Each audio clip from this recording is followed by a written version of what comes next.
Hello, friends. Welcome to Coach Chloe. I'm Chloe Timothy, and this is episode 37 on A Date with Myself.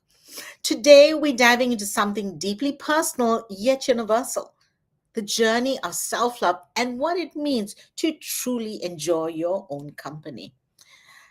But before we begin, I want to remind you that this episode is now broadcasting on YouTube at Chloe Timothy Live.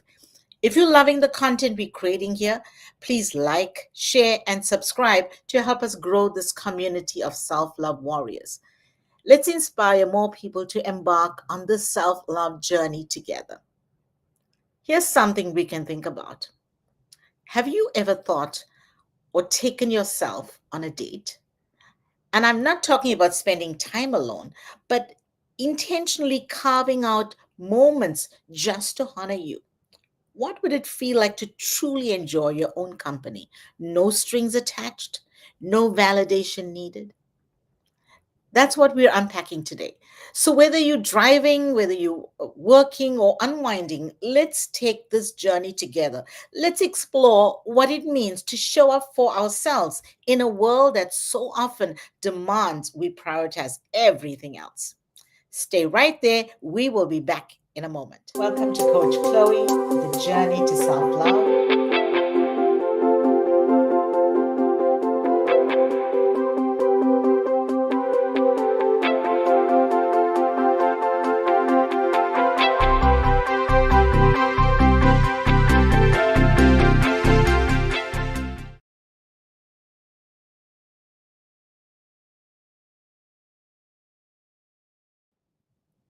Welcome back. Today, I want to share a story that's close to my heart. And you've heard me share this before, but I'm going to share it again. One about rediscovering myself, especially in those moments when life feels like it's shifting beneath your feet.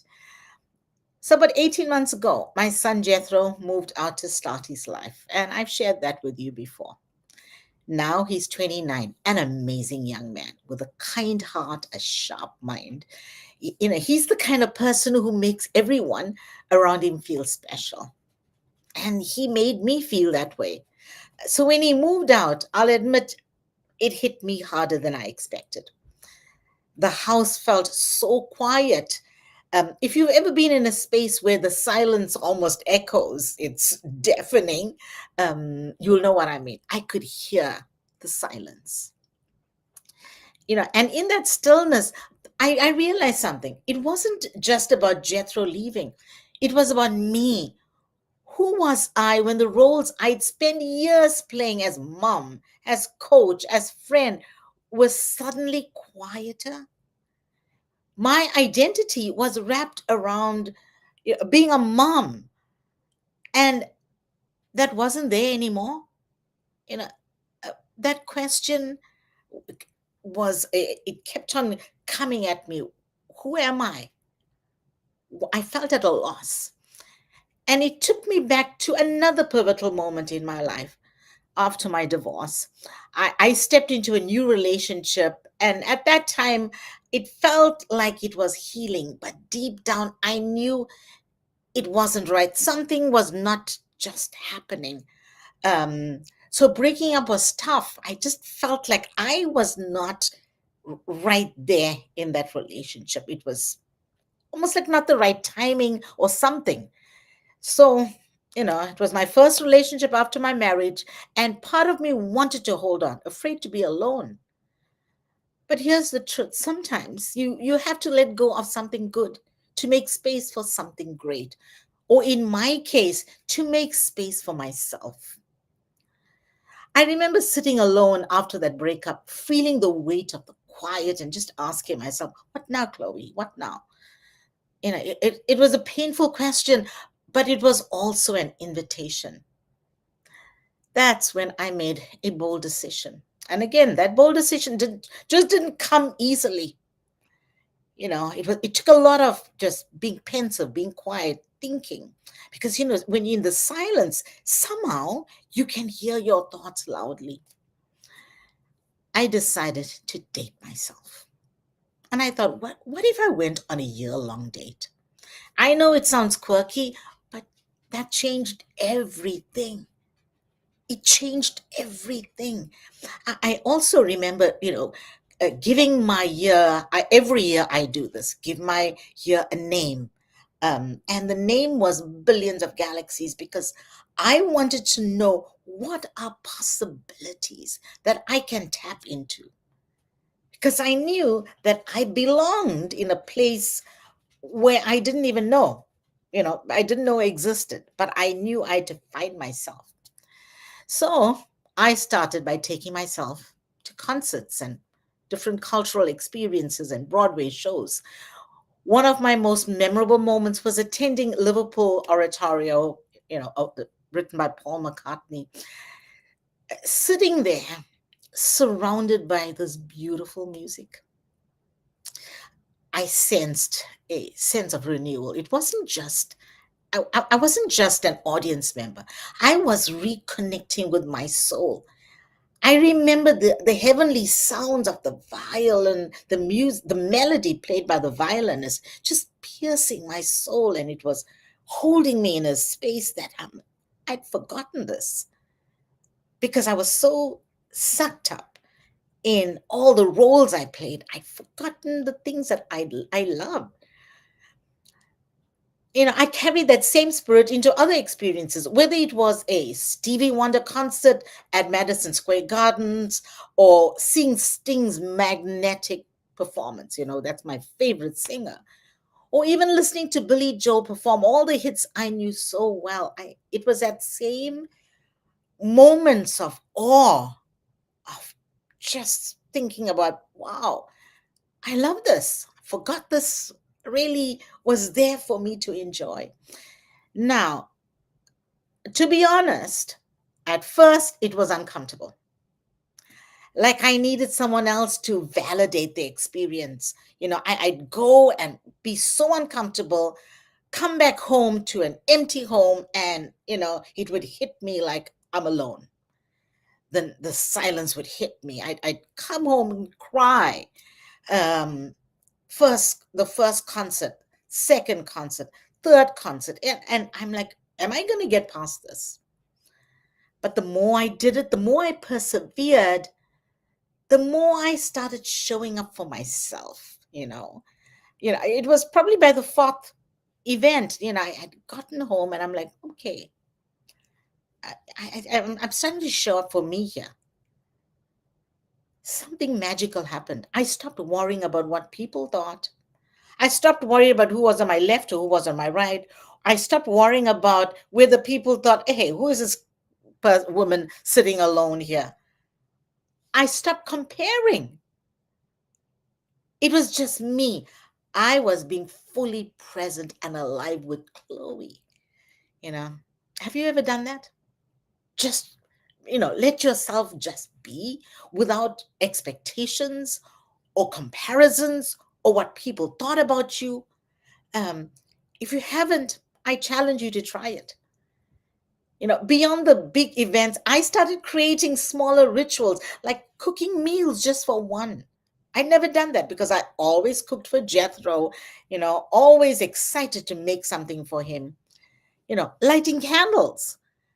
So every evening, I would light candles in my living room, in the dining area, in the kitchen, in my bedroom, and enjoying the beautiful aroma that came from the candles, the different scents that filled my home, playing the piano in my living room. These, as you can tell, these aren't grand gestures. They simple moments of reconnection with myself. And in those moments, something profound happened. I started to feel at home in my own skin.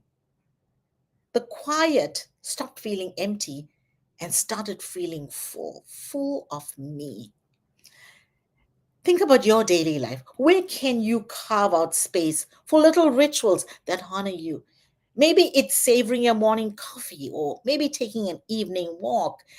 These small little acts add up. Small little things that are just focused on you. We spend so much of time thinking about what to do for others and what to do here, or just checking off a list of some sort, working too hard. But, are we taking time for ourselves? Just those few moments here and there that just says, you know what?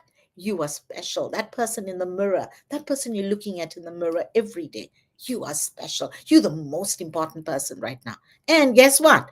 That person in the mirror, like I always say, is the person you're going to have the longest relationship with for your life, in your life. So here's what I want to ask you. What would it look like to take yourself on a date? To say, I deserve my own time, my own love. Start small. Maybe it's treating yourself to a solo lunch at a cozy cafe. Maybe it's buying tickets to a show you've been eyeing, even if no one else can come. Maybe it's as simple as journaling in a quiet corner. Thinking about journaling, yesterday I was with a friend and we were talking about the year, and things were on our mind. And I said, have you journaled for the year? She said, no, not really. And she said, no, I think I'm going to go and do that. I will do that. And I'm like, okay, you know what? Instead of thinking about going to do that, grab a piece of paper and pen right now and time yourself. Give yourself 5 minutes. I'm right here. Start journaling. At the 5 minute mark, I waited for her to say, okay, it's time's up. She didn't. She went on, and within 10 minutes, I said to her, I said, it's 10 minutes, right? She said, I'm still journaling. When she was done, she said, Chloe, I just put everything down on paper. I now have something I'm looking forward to in 2025. Here's the truth: you are worthy of your own love. You are worthy of showing up for yourself. When you do, something shifts. You begin to build a relationship with yourself, and that relationship becomes the foundation for everything else in your life. What have I learned? This journey isn't always easy. There will be moments of doubt, moments when the quiet feels overwhelming, but trust me, it's worth it. The most important relationship you'll ever have is the one you cultivate with yourself. People may come and go, but the love you build within will carry you through every season in your life, of your life. Every day is a new chapter, a chance to honor who you are, your flaws and all, and to set the stage for a future that excites you. Are you excited about 2025? Because if you're not, you need to learn how to fall in love with you. You have to fall in love with you first to be excited about 2025. So, in closing, let me leave you with this from my upcoming book. It's a quote: every day is an opportunity to plant seeds of love, growth, and purpose. The legacy we leave isn't measured by what we achieve, but by how deeply we touch the lives of others and how boldly we honor our own. Here's my invitation to you: take yourself on that date, embrace the unfamiliar, listen to your thoughts, and remember, who you are becoming is greater than who you were yesterday, which truly means that today is better than all your yesterdays. Thank you for spending time with me on Coach Chloe. If this episode inspired you, please share it with someone who might need to hear it. Don't forget to subscribe on YouTube at Chloe Timothy Ladd and join our growing community. Let's position ourselves to evolve in 2025. It's going to be the ride of your life. Until next time, take care of yourself, keep showing up,